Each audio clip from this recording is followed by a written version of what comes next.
和我哥搬出去以后，就剩下我妈一个人住在这里。我哥因为某些原因就再也没回来过，留下我一个人照顾我妈。但是最近发生了一件不幸的事情，他过世了。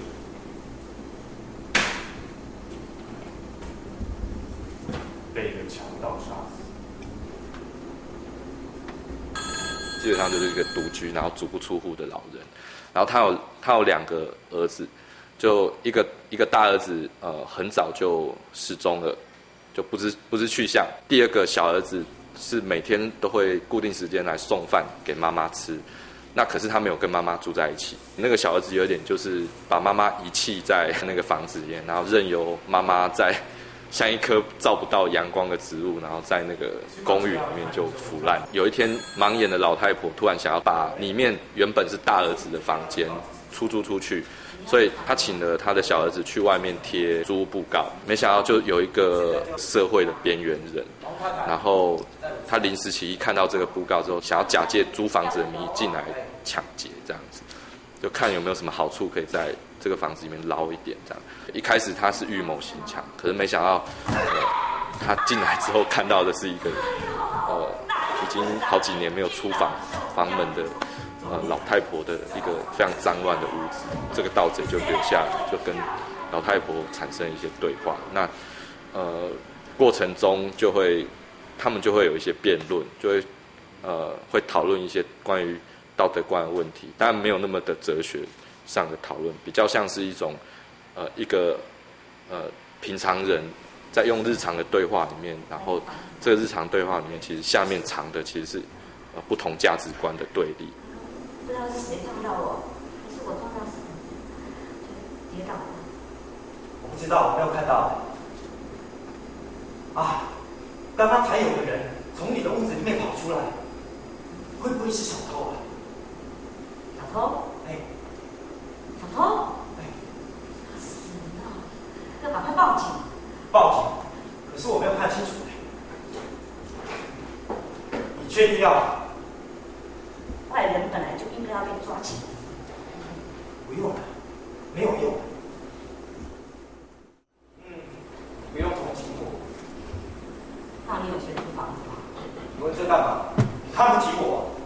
我只是想知道你需不需要帮忙。我有钱的。有钱？你看起来不像做工的哦。那不然像什么？我觉得它里面有一个另外一个主题，其实比较隐藏在里面，就是其实他是放在那个盲眼老太婆那个身上，就是他每天在家里，他都走在他固定的路径上面，打扫出一个属于他自己的空间的地图。那这个地图这个路径以外的空间全部都是脏的，那这个路径以内的活动范围都是干净的。这其实蛮像我们人生活中其实都会走在一个固定的模式里面，就我们每天都做一些很固定的事情，然后我们都习以为常，然后我们都被这个模式给制约，就人被自己创造的模式给制约。那我觉得这个算是蛮吸引我的地方。其实道德观就是一个人创造出来去异化自己的一种思考模式。那所以我在里面其实就像一些设计就会往这个方向去想，比如说回字形的走道的设计，让强制演员限制他们走在那个走道上，然后不断的去回圈，那感觉好像人就好像只能被自己的思考或某些思考模式限制住，走在某一种既定的道路上，这样。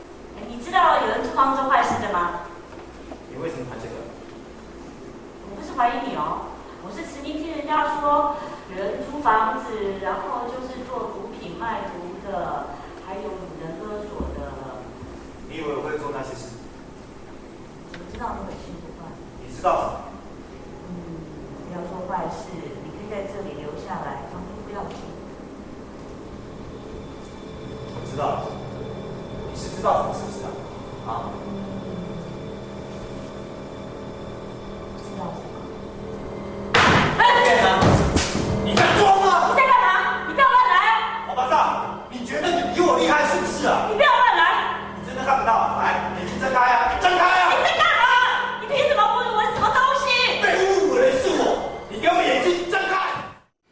家瞧不起的，然后被人家看不起的部分，其实每一个人都有。哦，我觉得这个角色对我来讲是跟我在一起的，然后而且我觉得啦，我觉得不会只有那一种，相较于之前在表演的时候，可能就只有暴力的部分，可能只有生气的部分，可能还有更多是那一种内在脆弱的地方，这样子。王上，对不起，可是我控制不住，我不喜欢，我很不喜欢。可是你不知道，王上，我跟你讲，我平常是怎么样过的。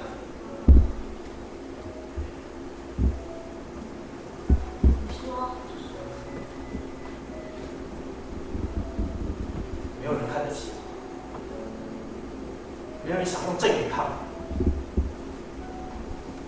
我就像一只老鼠，没人看我，因为我恶心。看我是想了解我有多恶心。我在构思这个剧本的时候，一直想，然后把包括社会新闻啊这些东西都综合起来，然后我想到一个梗，让我觉得我非得要把它写出来，然后就想到这个梗，我觉得这戏差不多就完成70%了。就是我想写强盗，他是一个已经被践踏到没有自我的人。那他在抢这个夏老太婆的时候，突然良心发现。那我觉得这是一个很宝贵的时刻，就是说一个已经什么都不在乎的人，那在犯案的时候突然起了怜悯之心。我觉得这个是全剧最宝贵的一个时刻，也是最人性的时刻，这样子。可是呢，我很残忍的要让这个宝贵的东西呢，在这个戏发展的过程中，让它一点一点的被挑战、被质疑，然后最后被碾碎这样子。我告诉你事实，你应该感谢我。你从来没有真正了解过你自己的儿子吗？你敢说你说的都是真的？不然你知道会比我还多吗？当然，我现在就要戳破你的谎言。什么谎言？我不随便骗人的。我要把事实说出来，让你觉得惭愧，让你觉得丢脸。丢脸？我有什么好丢脸？你根本不认识他，他为你们这种人牺牲，你一定会觉得很丢脸。那天在路上，他去做什么啊？好像是刚下班吧。哥开车在路上，他前面有人开车，他亲眼看到那台车的司机把那骑机车的老头给撞倒在地上，就是司机下面下来看，直接开车逃跑。我儿子看到了，就把车停下来，去看那个被撞的人又怎么样？结果那老头一看到哥，就指着哥说：“是你撞，是你撞。”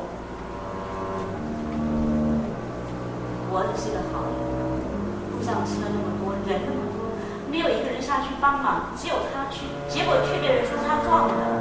哥一听到这句话就火了，打那老头2耳光。现场看到有人在打人，所有人都围过来看，警察也来了。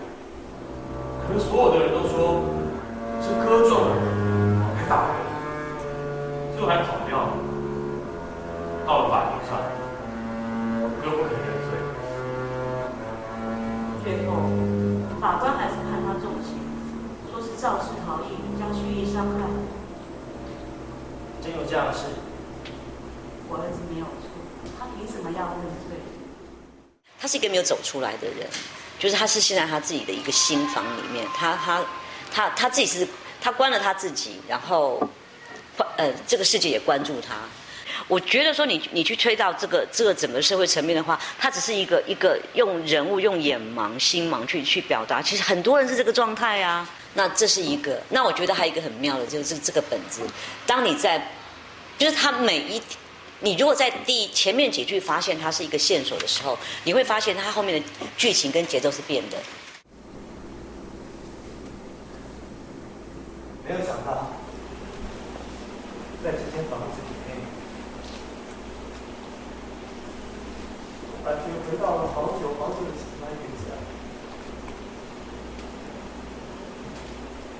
你总算回来了，你弟弟看到你一定很高兴。盗贼会变换身份，他会变换身份，那会因为了要隐瞒他是盗贼的身份，所以他甚至后面最后戏快结束的时候，他甚至假装成他那个失踪的大儿子这样。你知道吗？你哥回来了，你哥回来了，哥，你哥回来了。什么时候？刚刚怎么可能他啊？在屋里，他就在屋里。什么啊？你进来啊！我不要啊！怎么可能啊？你进来啊！在说什么啊？你怎么了？你眼睛已经瞎掉，你现在还要疯掉吗？你那么爱他是不是？你就活在对他的一个幻想里面好，我就活在我悲惨的现实里面，我无所谓。但我要让你知道，你给过我多少，我就会还你多少。我还嫌我还你太多了一点，因为从小到大我就一直在等，我也一直在等你说一真正把我当做儿子看的话，一个眼神一个表示就好。没有，从来没有，我放弃了。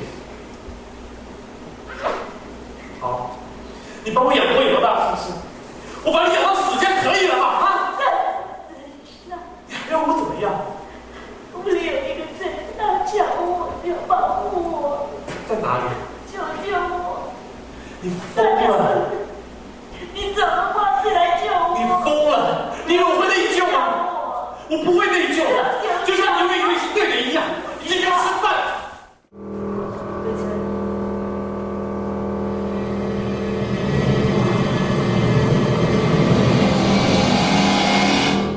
就是我希望说，观众顺着如果他们顺着某个角色的眼光来看，看到最后他们会反过来质疑自己。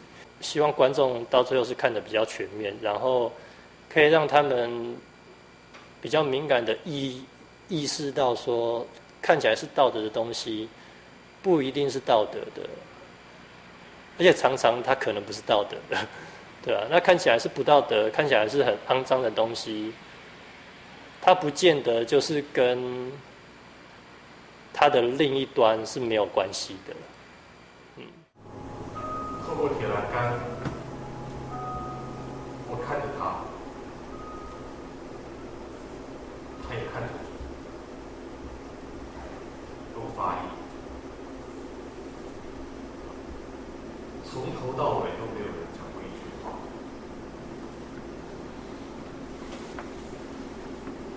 但我很清楚，他知道我是谁。我在他眼神中看到了怀疑、怨恨、鄙视，